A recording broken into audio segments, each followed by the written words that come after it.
नमस्कार, आप देख रहे हैं एनपी न्यूज। मैं हूं आपके साथ काजल ठाकुर। टूल किट विवाद लगातार बढ़ता जा रहा है और इसको लेकर बुरी तरह फंस चुके बीजेपी के राष्ट्रीय प्रवक्ता संबित पात्रा की मुसीबतें कम होने का नाम नहीं ले रही हैं। रायपुर के सिविल लाइंस थाने में संबित पात्रा और छत्तीसगढ़ के पूर्व सीएम रमन सिंह के खिलाफ एफआईआर दर्ज कर दी गई है और उसी मामले में रविवार को संबित पात्रा को पुलिस के सामने व्यक्तिगत रूप से या फिर वीडियो कॉन्फ्रेंसिंग के जरिए पेश होना था, लेकिन संबित पात्रा ने ऐसा नहीं किया और अपने वकील के जरिए एक हफ्ते का और समय मांगा है।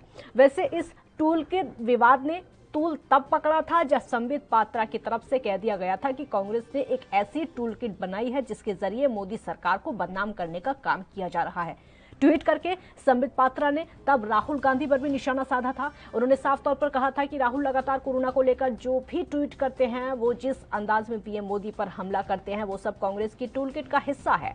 और अब उसी मामले में कांग्रेस की तरफ से जोरदार पलटवार किया गया था और संबित पात्रा साथ में रमन सिंह पर फर्जी दस्तावेज साझा करने का आरोप लगाया था। एक कदम आगे बढ़कर छत्तीसगढ़ एनएसयूआई ने तो संबित और रमन सिंह के खिलाफ एफआईआर दर्ज करवा दी थी। आपको ये बता दें कि इससे पहले झारखंड कांग्रेस की तरफ से बीजेपी अध्यक्ष जेपी नड्डा, केंद्रीय मंत्री स्मृति ईरानी, संबित पात्रा, बीएल संतोष समेत अन्य व्यक्तियों के खिलाफ एफआईआर दर्ज करवाई गई थी। उसी समय भी यही आरोप लगा था कि बीजेपी ने फर्जी लेटर हेड छपवाकर सांप्रदायिक द्वेष फैलाने की कोशिश की थी। आरोप ये था कि बीजेपी के इन नेताओं ने अपने अपने ट्विटर हैंडल के माध्यम से इस जाली और मनगढ़ंत दस्तावेज को साझा किया है। संबित पात्रा ने उस दिन टूल किट को साझा करते हुए क्या कुछ कहा था, वो आपको सुनवाते हैं। महत्वपूर्ण विषय में आज कुछ सवाल कांग्रेस पार्टी के सामने और कुछ विषय देश के सामने हम रखना चाहते हैं। बहुत दुख के साथ कहना पड़ रहा है कि जो डॉक्यूमेंट आज सोशल मीडिया के माध्यम से और कई मीडिया चैनल जिस न्यूज़ को अभी चला रहे हैं उससे हमें प्राप्त हुआ है। आप देख सकते हैं सोशल मीडिया में और मीडिया के न्यूज़ में भी आज कांग्रेस पार्टी का एक टूल किट चल रहा है कि किस प्रकार से ये जो महामारी है, ये जो कोरोना का पेंडेमिक है, उस पेंडेमिक में भी, उस विपत्ति में भी किस प्रकार राजनीति करनी है और किस प्रकार से भ्रम की स्थिति को उत्पन्न करते हुए कांग्रेस पार्टी अपने राजनीतिक मंसूबे को मजबूत करना चाहती है। वह इस टूल किट से पूरा देश आज कांग्रेस के मंसूबों को, कांग्रेस के इंटेंशंस को, कांग्रेस के जो भ्रम फैलाने की नीति है उसे जान रही है।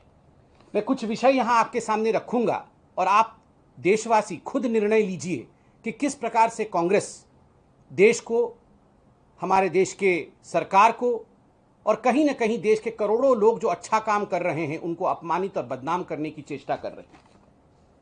प्राइम मिनिस्टर मोदीज इमेज, बहुत सारे कॉलम बने हुए हैं, उनमें से एक कॉलम है और इस टूल किट के माध्यम से एडवाइस दिया जा रहा है कार्यकर्ताओं को कि क्या करना है, खास करके सोशल मीडिया के कार्यकर्ताओं कि सोशल मीडिया में क्या डालना है।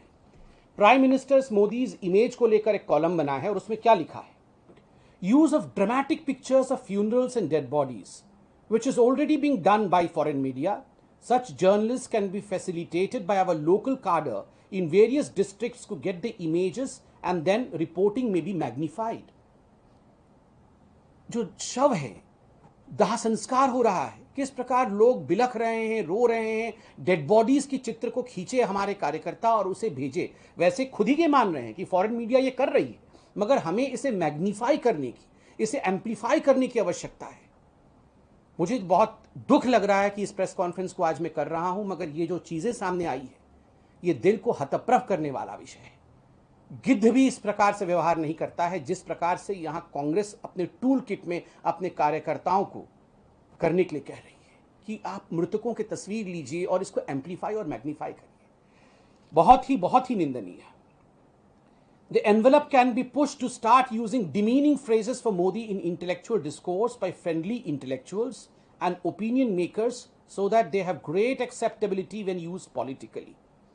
आप बताइए, उन लोगों को सामने लाइए जो लोग फ्रेंडली हैं कांग्रेस से और जो लोग इंटेलेक्चुअल कहलाते हैं और डिमीनिंग फ्रेजेस फॉर मोदी और मोदी जी के लिए गंदे गंदे गाली, गंदे गंदे शब्दों का प्रयोग करवाइए ताकि देश में उन शब्दों को एक एक्सेप्टेबिलिटी मिले। कोरोना के समय कोरोना से लड़ना है। कोरोना के समय किस प्रकार से हम मरीजों की सहायता करें, सेवा करें, या इस प्रकार से टूल किट बना करके अपने देश को अपमानित करें, धिक्कार है। और अंतिम वाला जो पंक्ति है मोदी जी के लिए, वो आप सुन के मुझे लगता है बहुत ही कष्ट होगा। Use the phrase Indian strain wherever talking about the new mutant. Social media volunteers can call it Modi strain. जो नया स्ट्रेन आया है, जिसको कि WHO में भी मना कर दिया गया है इंडियन स्ट्रेन नहीं बुलाना है, उसके साइंटिफिक नाम से उसको एड्रेस करना है, मगर यहां कांग्रेस पार्टी कहीं ना कहीं जो निर्णय WHO में भी हुआ है उसके विपरीत जाते ये कह रही है कि आप उसको इंडियन स्ट्रेन बुलाइए, और तो और उसे मोदी स्ट्रेन बुलाइए। बहुत ही दुखद है, और कहीं ना कहीं देश को पूरे विश्व में अपमानित और बदनाम करने के लिए एक वायरस के स्ट्रेन को इंडिया के नाम पर, इंडिया के प्रधानमंत्री के नाम पर प्रतिपादित करने की जो चेष्टा है, मुझे लगता है ये कांग्रेस पार्टी के असली चेहरे को दर्शाता है।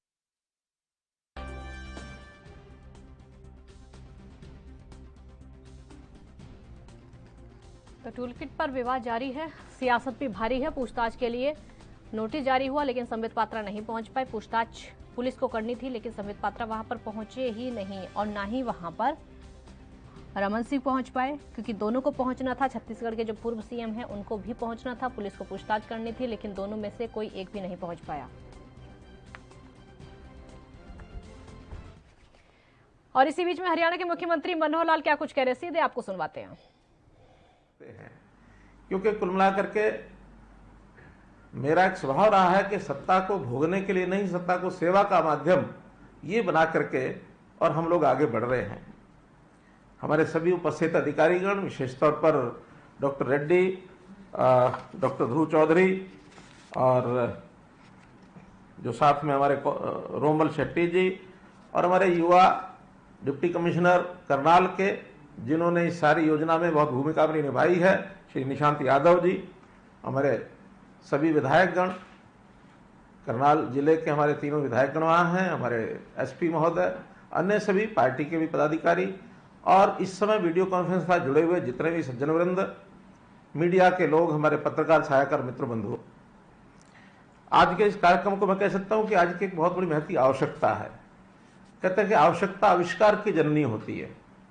2 वर्ष पहले कभी इस प्रकार की कोई आवश्यकता हमको महसूस ही नहीं हुई कि इस प्रकार के हमको from top to bottom integrated इस प्रकार का वन सोल्यूशन कार्यक्रम भी ऐसे हेल्थ केयर सिस्टम में हमें आवश्यकता पड़ सकती है। अगर 2 वर्ष पहले हमारा विचार होता था तो प्रायोरिटी का जो हमारा सेक्टर था उसको माना जाता था कि education is the most priority का जो हमारा सेक्टर है, लेकिन आज ये लगता है कि कहीं health care has become the most हमारा प्रायर सेक्टर। चाहे हम इससे पहले भी इसको कोई बहुत कम महत्व का क्षेत्र नहीं मानते थे, लेकिन जैसे देश और दुनिया में, केवल हरियाणा ही नहीं, पूरा देश, पूरी दुनिया जिस प्रकार से किसी एक ऐसी बीमारी में से, महामारी में से गुजर रहा है, तो लगता है कहीं ना कहीं मानवता पर भी संकट है। तो मानवता के प्रति संकट जब दिखता है तो सबसे पहला काम होता है इस मानवता को बचाना। अगर हम सब सुरक्षित रहेंगे तो बाकी सारी चीजें भी हमारे काम आएंगी। तो इसलिए जो एक हमारा जो जनरेशन इस समय चल रहा है, इस जनरेशन को इस प्रकार की महामारी कभी देखी नहीं थी। सुनी थी हमने कभी प्लेग की एक महामारी आज से 100 साल पहले इस देश में फैली थी, लेकिन केवल कहानियां देखी सुनी थी। आज प्रत्यक्ष देख रहे हैं कि ऐसे बड़े संकट को जब हमने झेला है तो जो हमारी वर्तमान में जितना इंफ्रास्ट्रक्चर हेल्थ का था वो देखा कि बहुत कम पड़ गया। पहली वेव ये आई थी पिछले वर्ष और वो ठीक मार्च में ही वो शुरू हुई थी, और in the month of October November उसका जो पीक आया था, अगर मैं हरियाणा की बात करूं तो वो पीक भी शायद प्रतिदिन का मैक्सिमम 3100 कोविड पॉजिटिव और मेंबर्स, कोविड पॉजिटिव जो मरीज हैं वो हमको देखने को मिले थे। और कुल मिलाकर जो एक्टिव पेशेंट्स भी कितने रहे होंगे, 30-32 हजार, 22,000। हाँ, तो हमारे राजीव जी पीक पर 22,000, तो हमारे राजीव अरोड़ा जी हैं और ठीक कर रहे हैं इस बात को। और अब जो हमने देखा विद इन 2 मंथ्स, ठीक मार्च में ही ये फिर शुरू हुआ था, और in the month of May, हम 10-11 मई को जब बैठे थे तो ये हमारा पीक पहुंच गया था 1,16,000 एक्टिव पेशेंट्स, और डेली के जो हमारे पेशेंट्स हैं वो भी शायद क्या 15,000, 16,000, 15-16,000 क्रॉस कर गए थे। तो जिसको कहना चाहिए 5 टाइम्स ये बड़ा एक इम्पैक्ट इसका महामारी का देखने को मिला। और आज हमारे सामने चैलेंजेस और भी हैं। एक चैलेंज है कि जो पोस्ट कोविड इफेक्ट्स हैं। तो हरियाणा के सीएम को आप सुन रहे थे। इस वक्त की बड़ी खबर आपको बता देते हैं कि देश में कोरोना का कहर लगातार जारी है। देश भर में कोरोना के आंकड़ों को लेकर चिंता जाहिर की जा रही है, सरकार की तरफ से भी और स्वास्थ्य विभाग की तरफ से भी। देश में 2,22,315 नए कोरोना के केस सामने आए हैं। ग्राफ गिरता हुआ नजर आ रहा है। 4,454 कोरोना संक्रमितों की मौत पिछले 24 घंटों में हो चुकी है। देश में कोरोना से मौत का आंकड़ा 3 लाख को पार अब तक कर चुका है। अगर टोटल अब तक का आंकड़ा उसका हिसाब लगाया जाए तो वो हम आपको इस समय बता रहे हैं। अब तक कुल 3,03,720 ये जो आंकड़ा है हम आपको दिखा रहे हैं। 4,454 कोरोना संक्रमितों की पिछले 24 घंटों में मौत हुई है। लेकिन राहत की बात यह है थोड़ी सी कि जो संक्रमण का ग्राफ है वो बढ़ता चला जा रहा है। एक वक्त था जब ये संक्रमण का ग्राफ 4 लाख को पार कर चुका था और अब ये 2,22,000 पर आ चुका है।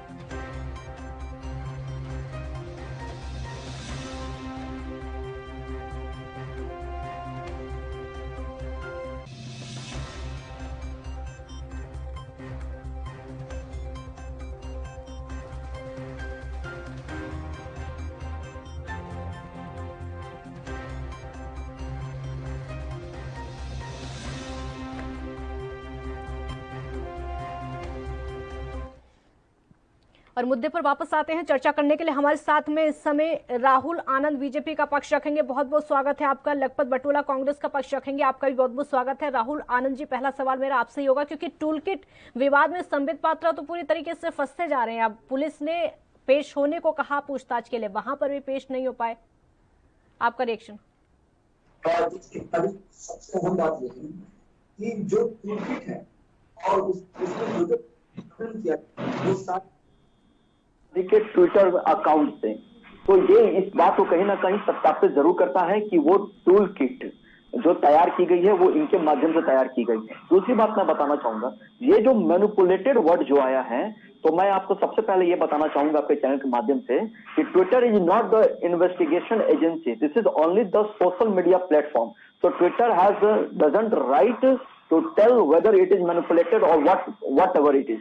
तो तीसरी अहम बात यह है कि मोदी सरकार, जो भारत सरकार है, तो भारत सरकार की जो इन्वेस्टिगेशन एजेंसी है उनको इस बात का इन्वेस्टिगेशन करना है।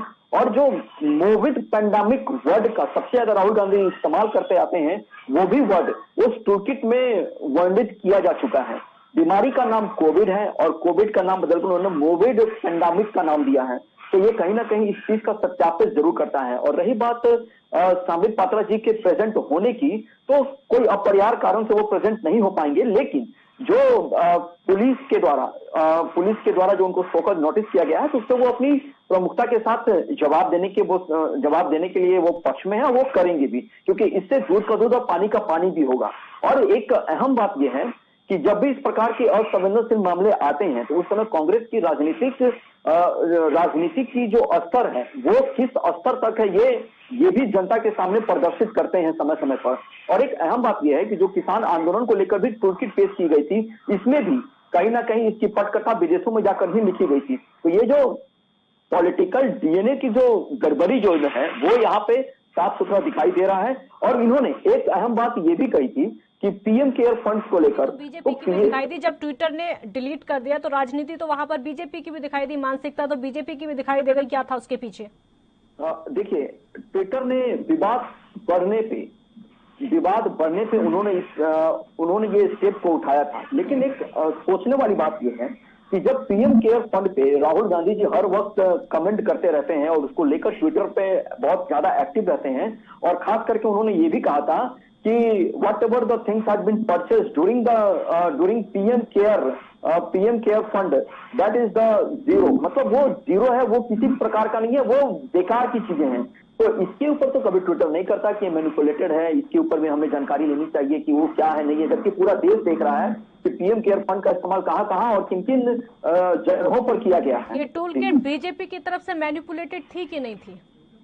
नहीं, बीजेपी की तरफ से मैनिपुलेटेड इसलिए नहीं थी क्योंकि अगर बीजेपी के द्वारा ये बनाई गई होती तो उसमें जो बातें वर्णन की गई हैं उसको राहुल गांधी कैसे ट्वीट करते हैं। हर वक्त राहुल गांधी जी और उनके बड़े नेता शशि थरूर ने भी जो एक ट्वीट किया था उसमें भी उस टूल किट से मिलता जुलता बातें को उन्होंने ट्वीट किया था। तो ये साफ इस बात को सत्यापित करता है कि ये टूल किट उन्हीं के माध्यम से बनाई गई थी, जिसमें जो नकारात्मक एनर्जी लगी थी भारत की छवि को खराब करने के लिए, और वो लगातार अंतर्राष्ट्रीय स्तर पे माननीय प्रधानमंत्री जी के भी छवि को वो खराब कर रहे हैं।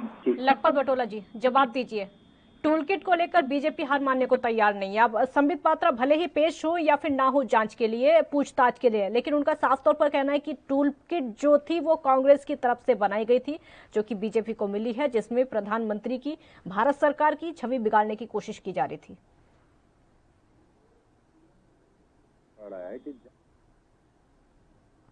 इस सरकार मोदी सरकार is one of the worst government in India, और मिस्टर सिंह आस्किंग की फेसबुक डजंट इन्वेस्टिगेशन एजेंसी, लेकिन I think Facebook has his one system, he created one system और he is doing very good work. मैं इस पे तो मैं जाना नहीं चाहता हूँ, लेकिन मैं बात ये कहना चाहता, जब मेरे देश के नाले में, नदी में, सड़कों में और शमशान घाटों में लोग मरे हुए हैं, लोगों की चिताएं जल रही है, और इन्हें टूल किट की पड़ी हुई है। मैं एक चीज पूछना चाह रहा हूं कि सीएनआई ने कहा कि दुनिया का सबसे जिसको कैसे नालायक प्रधानमंत्री मेरे देश के प्रधानमंत्री को, वाशिंगटन पोस्ट ने मेरे देश के प्रधानमंत्री को, क्या ये कांग्रेस कह रही है? देश के अंदर इतने लोग मर गए, 8 बार मेरे देश का प्रधानमंत्री रोता है। मैं पूछना चाह रहा हूँ, जिस घर का गार्जियन बच्चे की तरह रोना शुरू करेगा। आपकी बात पूरी करेंगे, जितने भी सवाल है उनका जवाब भी लेंगे। एक छोटे से ब्रेक के लिए आप पर रुकेंगे, जल्द हाजिर होंगे। छोटा सा ब्रेक यहाँ पर लेते हैं। तमाम ऐसे सवाल होंगे जिनका जवाब लेना भी बाकी है। छोटा सा ब्रेक।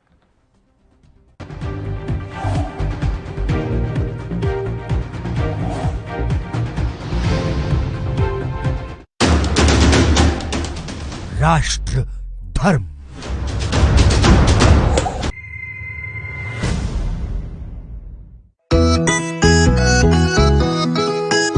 सबको टीका लगवाना है, कोरोना को हराना है, टीके की सुरक्षा अपना कर सुरक्षा चक्र बनाना है।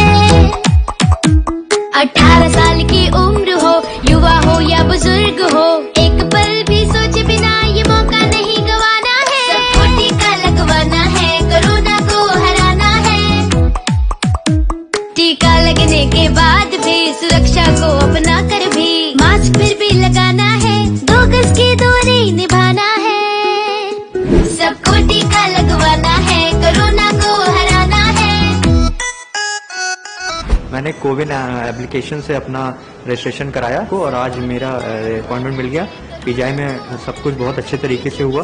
प्रोसेस बहुत ही स्मूथ और बहुत ही लाइट तरीके से कंडक्ट किया गया। 18+ के लिए ये जो इनिशिएटिव लिया गया है बहुत अच्छा है। तभी मुझे वैक्सीन लग गई है और बिल्कुल कोई प्रॉब्लम नहीं हुई मुझे। मैं इसके लिए हमारी उत्तर प्रदेश गवर्नमेंट का बहुत बहुत शुक्रिया करना। चलो टीका लगवाएं, कोरोना को हराएं। निःशुल्क टीकाकरण अभियान में 18 वर्ष से अधिक उम्र वालों के लिए टीका लगवाकर सुरक्षा कवच बनाएं। cowin.gov.in पर रजिस्ट्रेशन करवाएं।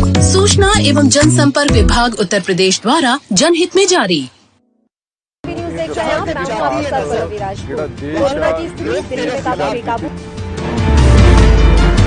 खबरनामा, खबर से असर तक शाम 5 बजे सिर्फ ANB न्यूज पर।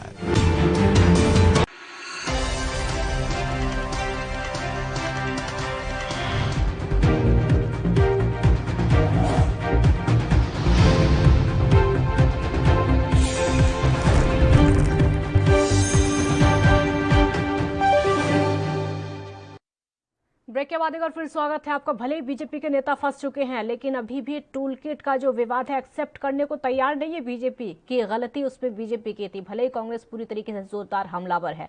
लखपत बटोला जी अपना सवाल पूरा करिए, क्योंकि आपकी बातों का जवाब लेना है। मैं एक चीज कह रहा हूँ, देश के लिए टूल किट बहुत महत्वपूर्ण नहीं है, लेकिन जिस तरह का प्रोपेगेंडा बीजेपी ने चलाया, कांग्रेस ने उसको लेकर के आपत्ति दर्ज की थी और पहले दिन से आपत्ति दर्ज की। हाँ। लेकिन मैं ये जरूर कह सकता हूँ कि जिस देश की माँ गंगा लाशों से पटी हो, जिस देश के नदी नाले लाशों से पटे हो, जिस देश के शमशानों में लाशों की लाइन लगे हो, वहां इन्हें टूल किट के लिए इनके केंद्र सरकार के सारे मंत्री तक एक प्रवक्ता के पक्ष में आ जाते हैं, जिस पक्षा की जो पर ड्रामा एक सर्कस का एक जो जोकर लगता है, उसकी बातों में आकर के देश आज दिग्भर में, तो मुझे नहीं लगता इस पे बहस इस पे होनी चाहिए। क्या देश के अंदर जो स्थितियां हैं, 1.5 सालों में जो देश ने खोया है, अपना मान खोया, सम्मान खोया, आर्थिक स्थिति खोई, सामाजिक स्थिति खोई है, दुनिया में अपनी जीडीपी खोई, रोजगार खोया है और शिक्षा खोई, स्वास्थ्य खोया, सब कुछ खोया है इस देश ने, उस पर बहस होनी चाहिए। अच्छा होता सरकारें भाजपा की हो, कांग्रेस की हो, ये महत्वपूर्ण नहीं है।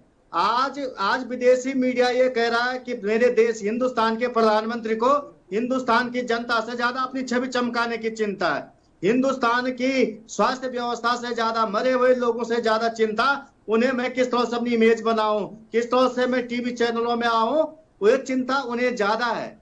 ये कोई कांग्रेस नहीं करी, ये मीडिया का सारा विदेशी मीडिया करे, विदेश के देश करे, और दुनिया के सबसे ज्यादा हर दूसरा व्यक्ति संक्रमित हिंदुस्तान का व्यक्ति हो रहा है, सबसे ज्यादा मरने की दर हिंदुस्तान के अंदर है, सबसे ज्यादा निठल्ले प्रधानमंत्रियों में या राजनेताओं में आज हिंदुस्तान के प्रधानमंत्री को दुनिया की रेटिंग ने नंबर 1 दिया है। क्या इस पे बात नहीं होनी चाहिए? क्या इस पे बात नहीं होनी चाहिए कि जो लोगों के नरसंहार हो रहे, बगैर ऑक्सीजन के लोगों के नरसंहार हो गए, कई लोग मर गए हैं, जिन लोगों को दवाइयां नहीं मिल पा रही, और जो आज संक्रमण की दर को कम करने की बात कह रही है, आज गांव के अंदर सैकड़ों लोग बीमार हैं, कई लोग बीमार हैं, लेकिन उनकी टेस्टिंग नहीं। जब शहरों में टेस्टिंग आप जानते RT-PCR शहरों में एक हफ्ते में मिल रही है, तो गांवों की क्या स्थिति होगी आप समझ सकते। जिस तरह से ये सांकड़े छुपाने के काम कर रही है सरकार, इससे देश की स्थिति नहीं सुधरने वाली। सरकार अपने में सुधार लाए, अपने कामों में सुधार लाए। कांग्रेस से ज्यादा महत्वपूर्ण देश है। आप आज सत्ता में 7 साल से सत्ता में, यदि आपको लगता कोई गलत काम कर रहा, विदेश से मिला हुआ, तो सरकार के पास एजेंसियां, आप काम करें, उन लोगों को पकड़ के जेल डाले। यदि कोई आतंकवादी काम कर रहा, कोई उग्रवादी काम कर रहा, कोई विदेश से मिले हुए विदेशी फंड आ रहा, तो आप केवल चैनलों पे बोलने के लिए थोड़ी है मान्यवर। लेकिन आज मेरे देश की जनता मर रही, लोग अपने बच्चों को खो रहे हैं, अपने माता पिता को खो रहे हैं। ठीक है राहुल जी जवाब दीजिए। जवाब कौन देगा? जवाबदेही आपकी नहीं है। ठीक है राहुल जी जवाब दीजिए। सबसे पहले मैं आपसे कहना चाहूंगा कि इनके सवालों को 1-2 बार मैंने रिपीट कर दिया है। हाँ, एक एक करके सवाल। एक तो पहली बात, वो सबसे बड़ी बात वो यही कह रहे हैं कि देश की फिक्र सरकार को कम है, प्रधानमंत्री को खुद को चमकाने की फिक्र ज्यादा है। पहले तो इसी का जवाब आप दे दीजिए। सबसे पहले इस बात का जवाब दे दूं कि अगर किसी झूठ को बड़ा शिद्दत के साथ पेश किया जाए और बार बार उसको कहा जाए, तो वो आने वाले समय में वो सच करने लगता है। जो कांग्रेस इसके ऊपर नकारात्मक शक्ति को सकारात्मक में बदलने का बड़े आसानी से और बड़े ही जोश के साथ और प्रखर वक्ताओं के साथ खास करके इसको ये पेश कराती है। तो एक तो ये हो गया। दूसरी बात ये हो गया कि जब ये एक्सपोज होते हैं तो ये सफाई देने लगते हैं, लेकिन देश की जनता की सेवा में ये कहीं भी कोई महत्वपूर्ण कदम उठाते दिखाई नहीं देते। इनके जो भी सांसद हैं अभी के समय में, क्या किसी सांसद ने इनके अब तक कोई महत्वपूर्ण कदम उठाया है कोरोना को लेकर? सबसे अहम बात ये है, वो लाछन जरूर लगाते हैं हमारे ऊपर। मैं इस चीज को स्वीकार जरूर करता हूँ कि अगर देश में अगर सरकार के द्वारा कहीं कोई कमियां रह जाती है तो उसकी आलोचना होनी चाहिए, ये अच्छी बात है, लेकिन आलोचना को अवसर में नहीं बदलना चाहिए। यहाँ पे विपक्ष आलोचना को अवसर में बदलता है और इसका वो इस्तेमाल करता है। दूसरी बात है जो बातों का वर्णन और खास करके जो महिला जो एक्सपोज हुई थी, जिनके बारे में बताया गया था कि सबसे ज्यादा सक्रिय रही थी इसको तैयार करने में, वो महिला ने अपने सारे अकाउंट से अपने डिटेल्स को उन्होंने हटा लिया है। और साइबर हो या फिर वेबिनार हो, अगर आप उससे भी अगर जानकारी लेंगे, ये तो जांच का विषय है, इस पे हम और आप बस प्रतिक्रिया दे सकते हैं। इसको सत्यापित तो सरकार की एजेंसी ही करेगी। उसकी उत्पत्ति कहां से है वो भी इस बात में जिक्र किया है। और तो एक बात उन्होंने कही है कि देश के लोगों की हालातें बिगड़ी हैं, तो आपको मैं बता दूं कि जनवरी से लेकर मार्च तक की जितनी अहम बैठकें हुई हैं प्रधानमंत्री जी के साथ, उसमें माननीय प्रधानमंत्री ने सारे माननीय राज्यों के मुख्यमंत्रियों को यही कहा था कि आप अपनी आवश्यकता के अनुसार लॉकडाउन को लगाएंगे, अगर जरूरत पड़ेगी तो आप हमसे भी सलाह मशवरा लेंगे। तो महाराष्ट्र जो कि गैर भाजपा प्रदेश है, वो पहले से ही लॉकडाउन लगाकर अपनी स्थिति को कंट्रोल कर रहा था और उसके साथ साथ अन्य राज्य भी इसके ऊपर अमल किए और उन्होंने सफलता हासिल की। और युद्ध स्तर पे, खास करके युद्ध स्तर पे आज जो कोरोना के जो संक्रमण के मामले जो कम आ रहे हैं, तो कहीं ना कहीं ये तत्परता और युद्ध स्तर पे लोगों का लगना और सरकार का पारदर्शिता होना, ये इसको चिन्हित करता है कि उन्होंने जरूरत के हिसाब से जगहों पे ऑक्सीजन दी, दवाइयां दी, तब जाकर आज आपको संक्रमण कंट्रोल हुआ है। आपने क्या किया? क्या आपने कभी चिट्ठीबाजी के अलावा या फिर लाछन लगाने के अलावा, फिंगर पॉइंट आउट करने के अलावा कुछ? अरे राहुल जी, दवाइयां तो कितनी मिल रही है ना राहुल जी, दवाइयां कितनी मिल रही है सबको पता है, क्योंकि हालात सबको पता है। दिल्ली में भी सबको पता है किस तरीके से वैक्सीन कितनी मिल पा रही है, वो पता है। जवाब दीजिए लखपत जी, आती हूँ आपके पास। देखिए, ये कह रहे हैं कि प्रधानमंत्री जी और देश की छवि गिरा रहे। आज हमारी प्रतिक्रिया है बांग्लादेश से पीछे के ले गई, हमारी जीडीपी -24% चले गई है, बेरोजगारी 47% चली गई। क्या ये हिंदुस्तान की छवि है? स्कूलें 2 साल से बंद हो रखे हैं, क्या ये हिंदुस्तान की छवि है? लोग बगैर ऑक्सीजन के 21वीं सदी में मर रहे, नरसंहार हो रहा है लोगों के, लोग बच्चों को खो रहे अपने। क्या ये देश की छवि बन रही है? गंगा में सैकड़ों हजारों लाशें बह रही हैं, लावारिस बह रहे। क्या ये मेरे देश की छवि बन रही है? क्या ये मेरे देश की छवि बन रही है कि हॉस्पिटलों में दवाई नहीं मिल रही, लोग तड़प तड़प के मारे? क्या ये मेरे देश की छवि बन रही है? पहली जवाब ये दे दे। दूसरी बात मैं आपसे कहना चाह रहा हूं मान्यवर, देखो Modi ji is the not our country, he is the elected prime minister, और हम उनसे सवाल पूछ सकते हैं। We can question to be mister PM, और पूछा जाना चाहिए, जवाब दे ही है। आप कहते हैं कि प्रधानमंत्री ने बहुत कदम उठाए हैं। आप जब कोरोना चरम की ओर जा रहा था, आप बंगाल के अंदर प्रधानमंत्री किस तरह के भाषण दे रहे थे? चैनलों पे आ कह रहे थे कि मास्क है जरूरी, 2 गज की दूरी, और बंगाल में जाके कह रहे हैं मुझे तो महिलाएं आदमी दिखाई दे रहे हैं बगैर मास्क के। आपके गृह मंत्री रोड शो कर रहे हैं, प्रधानमंत्री रोड शो कर रहे हैं। ये हालत आपने देश बना रखी है, और आप कह रहे हैं कि इसमें प्रधानमंत्री की जिम्मेदारी नहीं है। पीएम केयर फंड की बात कर रहे हैं, 29 मार्च 2020 को पीएम केयर फंड में 15,000 करोड़ इकट्ठे हुए। आपने 2021 फरवरी तक उसमें से 1 रुपया क्यों खर्च करने का काम नहीं किया? काय को वो पैसा रोक रखा? बंगाल चुनाव में आप खर्चा करना चाह रहे थे, असम चुनाव में खर्चा करने चाहिए। आपके पास विधायक खरीदने के पैसे हैं, सांसद खरीदने के लिए पैसे, पार्टियां तोड़ने के लिए पैसा है, लेकिन हॉस्पिटल में कहीं एक ऑक्सीजन आपने प्लांट नहीं लगाया। इसका जवाब कौन देगा? राहुल जी जवाब दीजिए। जरा इनका सवाल मुझे रिपीट करिए, उनकी आवाज। पीएम केयर फंड को लेकर बार बार सवाल उठते हैं, पीएम केयर फंड को लेकर, ये चाहे कांग्रेस हो या फिर अन्य कोई भी पार्टी हो या फिर कोई भी विपक्षी पार्टी हो, पीएम केयर फंड के पैसे को लेकर सभी सवाल उठाते हैं कि वो पैसा गया कहाँ, क्यों नहीं कोरोना मरीजों का उस तरीके से इलाज हो पा रहा जिस तरीके से पैसे को इकट्ठा किया गया था। मैं इस प्रश्न का उत्तर बरेली आसाम पर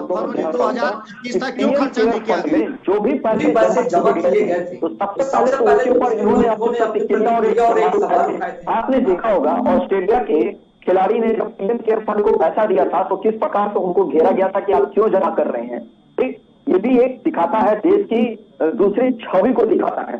और पीएम केयर फंड से 162 ऑक्सीजन प्लांट लगाने के लिए पैसे निर्गत किए गए हैं सारे राज्यों को, जिसमें महाराष्ट्र अव्वल पे है। महाराष्ट्र को पैसे दिए गए हैं और महाराष्ट्र ने लगाए भी हैं। और जो ऑक्सीजन कंसंट्रेटर और जो वेंटिलेटर, ये सब जो खरीदारी की गई है, ये भी की गई है पीएम केयर फंड के माध्यम से ही की गई है। और जो भी जहां भी पैसे की, आपने देखा हो कि अभी 1 दिन पहले बिहार में एक खबर आई थी जिसमें पीएमसीएच में पीएम केयर फंड के माध्यम से लगाने के लिए पैसे निर्गत किए थे और सामान भी आ गए थे। तो ये दिखाता है पीएम केयर फंड के पैसे का कहां सदुपयोग हुआ है। हमारे सरकार के ऊपर एक सबसे अच्छी बात यह है कि पैसे को लेकर कहां खर्च किए हैं, इसके आरोप जरूर लगते हैं और ये हमें सिद्ध करने में मजा भी आता है। कम से कम कांग्रेस के पार्टी की तरह एसकेएम घोटाले के आरोप हम पे कभी नहीं लगे हैं। इसलिए ये हमारी निष्पक्षता है और ये प्रखरता है कि हमने अपने जनता के सेवे में उन पैसों का इस्तेमाल किया है। और खास करके जो ये बात करते हैं प्राइवेट कंपनियों के बारे में, कभी कभी ये बात कराते हैं, आज उनका भी रोल देख लीजिए। कि जिस प्रकार वो देश के साथ खड़े हैं और समर्पित हैं देश की सेवा के लिए। तो ये भी एक दिखता है कि हमारे देश के अंदर की जो गतिविधियां हैं, जो बिजनेसमैन है, वो भी किस प्रकार से हैं। सिर्फ विपक्ष का रवैया चिंताजनक और नकारात्मक परिस्थिति की तरफ ले जाने के लिए रहता है। ये लोगों को डराने की बात करते हैं। ठीक है, यही सवाल, ठीक है, आपके सवाल को वापस लेकर जाती हूँ मैं। लखपत जी, विपक्ष क्या सिर्फ कमियां निकालने के लिए होता है, चाहे कोई भी योजना हो या फिर कोई भी काम हो, सिर्फ और सिर्फ कमियां निकालने के लिए? अगर कुछ अच्छा लग रहा हो तो उसकी थोड़ी सी तारीफ कर देनी चाहिए, या सिर्फ कमियां ही निकालनी है? सिर्फ विपक्ष का जो धर्म है उसी को निभाना है? कहीं तो कुछ अच्छा नजर, कहीं कुछ अच्छा नजर आता होगा। विपक्ष का काम है, सरकार यदि कहीं कोई कमी है तो निश्चित रूप से उसके वो ध्यान आकर्षित करे, सरकार उसको दूर करे, और सरकार अच्छे काम कर रही हो तो निश्चित रूप से उसकी सराहना की जानी चाहिए।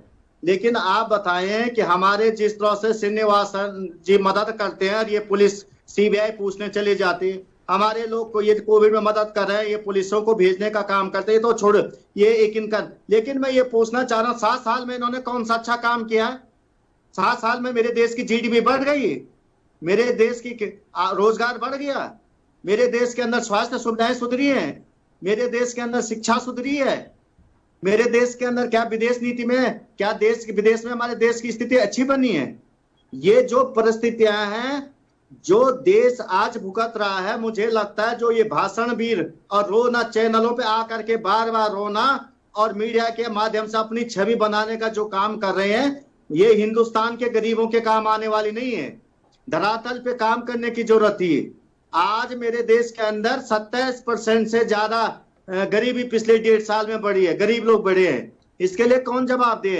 कई करोड़ लोग बेरोजगार हो गए, इसके लिए कौन जिम्मेदार है? आज हमारी जीडीपी सबसे निचले स्तर पर जो कौन जिम्मेदार है? सबसे ज्यादा बेरोजगारी हिंदुस्तान के अंदर है, इसके लिए कौन जिम्मेदार होगा? ये तो सरकार जिम्मेदार है, पहली बात है। दूसरी बात आपने कहा है, मैं पीएम केयर फंड में एक सेकंड में पीएम के एक बात कहना चाह रहा हूँ कि पीएम केयर फंड को मार्च में गठित किया गया। उस पीएम फंड के अंदर जो पैसा आया मार्च से लेकर फरवरी 2020 तक 21 तक, क्यों उस पैसे को इन्होंने थामे रखा?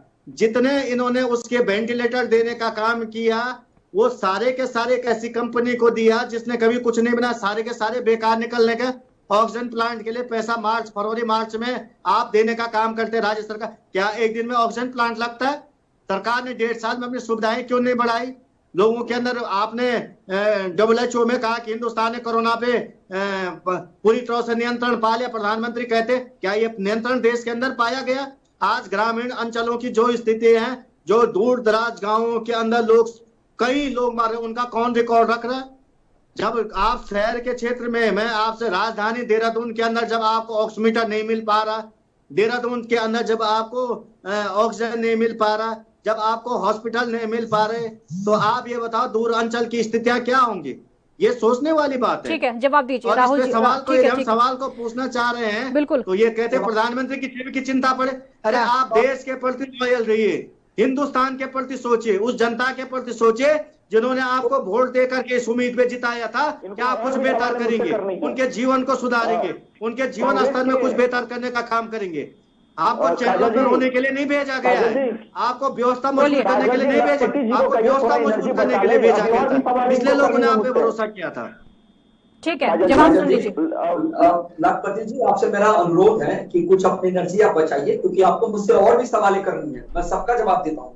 सबसे अहम बात यह है कि आपने बात की कि इन्होंने किया क्या है, तो मैं आपको बता दूं, हमने नए भारत का निर्माण किया है और हमने अपने भारत की छवि को अंतर्राष्ट्रीय स्तर पर भी सुधारी है। और आज जो हमारे देश को विदेशी ताकतों से जो मददें मिल रही है विदेशी देशों से, वो कहीं ना कहीं भारत की कूटनीति और कोई भारत का नव भारत नहीं बन जाता मान्यवर जैसे कार्य हमारे वही सैनिक हैं जिसको हमने हनुमान जी की तरह बस उनके शक्ति का स्मरण कराया और वो अपने देश की छवि को सुधारने में कामयाब हुए। ये वही सैनिक हैं।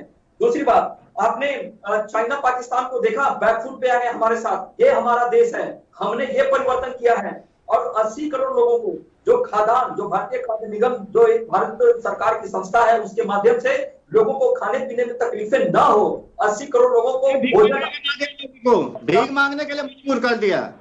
बेरोजगारी शिक्षा दो, स्वास्थ्य दो, जरूर है, उन्हें भीख मत दो, क्योंकि पूरे वैश्विक महामारी चली है, इसके वजह से विदेशों में हमारे देश में अन्य देशों की भी स्थिति खराब हुई है। जो पीएम केयर फंड की बात आपने की, 2020 से 2021 के अंतराल में 162 ऑक्सीजन प्लांट लगाने के लिए दिए गए हैं। वो 20 से 21 के बीच में पैसे आवंटित किए गए हैं। और गांवों में जो बीमारियां फैली हैं उसके ऊपर बैकफुट पे ग्रामीण क्षेत्रों को टेस्ट किया जा रहा है, उनको वैक्सीनेशन का कार्य किया जा रहा है। दिल्ली सरकार जो राष्ट्रीय राजधानी है वो खुद कंफ्यूज है कि उसको कितनी ऑक्सीजन की आवश्यकता है। कभी वो 730 कहती है, कभी वो 930 कह देती है। तो वहां तो अपने ही के बीच में आंकड़ों को लेकर सक्रियता नहीं है, तो वो भारत सरकार से क्या मांगेगी। लेकिन भारत सरकार ने जब भी भारत सरकार ने गुहार लगाई है और दिल्ली को अपने हाथ में लिया है, तो आपने देखा होगा दिल्ली की स्थिति भी सुधर गई है। और जहां तक वैक्सीनेशन की बात है, तो वैक्सीनेशन संसाधन के आधार पर वैक्सीनेशन के अभी तक संतोषजनक आंकड़े हमारे पास प्राप्त किए जा चुके हैं। जी लखपत जी, ठीक है लखपत जी, अब मुद्दे पर वापस आते हैं और मेरे एक सवाल का जवाब दीजिए। आप लोग कहते हैं, कांग्रेस वाले कहते हैं कि जो टूल किट है वो कांग्रेस की नहीं है, बीजेपी की मनगढ़ंत टूल किट है, वो बीजेपी ने ही बनाई। अगर कांग्रेस की नहीं है तो बीजेपी के पास कैसे पहुंची?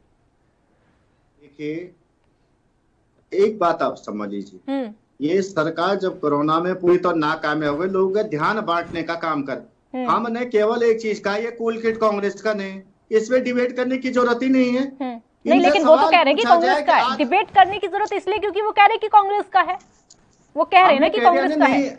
हमने कह दिया रोज जांच का विषय है, सरकार जांच हो रही है। हाँ। मैं एक बात कह रहा, हमने तो कह दिया हमारी नहीं है। और ये निश्चित रूप से हमारा लेटर हेड का प्रयोग करके जिस तरह से इनकी आदतें हैं प्रोपेगेंडा करने की, वो लोगों का ध्यान बांटने का, वो ये कर रही है, जिसमें कहीं ना कहीं मीडिया भी फंस रही। पहली बात, इनसे सवाल ये पूछा जाए कि क्या मीडिया वही दिखा रहा है जो कि दिख रहा है, मीडिया वही दिखा रहा है जो कि दिख रहा है। ये मैडम जी, ये तो पूछिए कि गंगा में हजारों लाशें बह रही, वो तो दिखाए।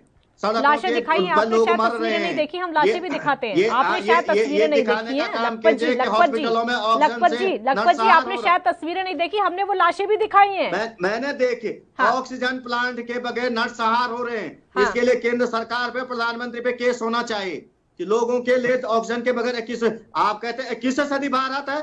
अरे शर्म आनी चाहिए आपको। लोगों के बच्चे ऑक्सीजन के बगैर मर रहे हैं। रोजगार में हमारा देश सबसे पीछे चले गया। आज जीडीपी में हम सबसे पीछे चले गए और हमने नया भारत बना दिया। अरे भाषणों के अलावा कुछ करोगे इस देश के लिए? कुछ करोगे हिंदुस्तान की जनता के लिए, उस गरीब जनता के लिए? आप कहते हैं हमने राशन दे, अरे उन्हें रोजगार दो, स्वास्थ्य दो, शिक्षा दो।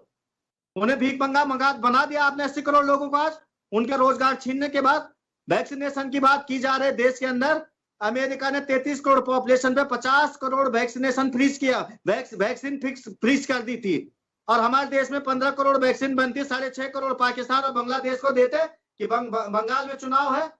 किस तरह के आज से 1 महीना पहले प्रधानमंत्री किस तरह की भाषा का प्रयोग कर रहे थे? किस तरह से राहुल जी, लास्ट रिएक्शन आपका होगा, जवाब दीजिए। ठीक है राहुल जी, लास्ट रिएक्शन आपका होगा, जवाब दीजिए। देखिए, सबसे अहम बात यह है कि कांग्रेस को करनी पे नहीं, कहनी पे भरोसा है। वो अपनी बातों को केवल कहना चाहती है और प्रमुखता के साथ कहना चाहती है, ये मैं स्वीकार करता हूं। और दूसरी बात यह है कि जो लोग लोकतंत्र का जो चौथा स्तंभ है मीडिया, वो भी अपना अच्छा कार्य कर रहे हैं। आपके चैनल के माध्यम से भी लोगों को सच्चाइयां दिखाई गई हैं। मैंने आपको प्रारंभिक संबोधन में कहा गया था कि सरकार की अगर आलोचना होती है तो वो एक अच्छी बात है, लेकिन वो सकारात्मक तरीके से होनी चाहिए, ताकि उससे एक निखारता और निपक्ष आता है। और विपक्ष जो होता है उसी के लिए सदन बनती है, क्योंकि अगर विपक्ष सकारात्मक भूमिका में रहती है तो उसके सामने सरकार भी बातों को रखने में संकोच नहीं करती और अच्छे से बोलती है। लेकिन यहाँ पे उल्टा है, हमारे देश में लोगों को मोदी जी से बैर है, मोदी की सरकार से बैर है, इसलिए वो देश की जनता का भी भविष्य को अंधेरे में ले जा रहे हैं। विपक्ष की सुनी नहीं जाती है, क्योंकि विपक्ष की सुनी नहीं जाती है। बैर आपको इसलिए लगता है विपक्ष की सुनी नहीं जाती है, किसी भी मुद्दे पर विपक्ष की नहीं सुनी जाती है। काजल जी, विपक्ष सकारात्मक बातों को करे तो सुनी जा सकती है। विपक्ष अगर मोदी पेंडेमिक कर बात करे तो उसको नहीं सुनी जाती है।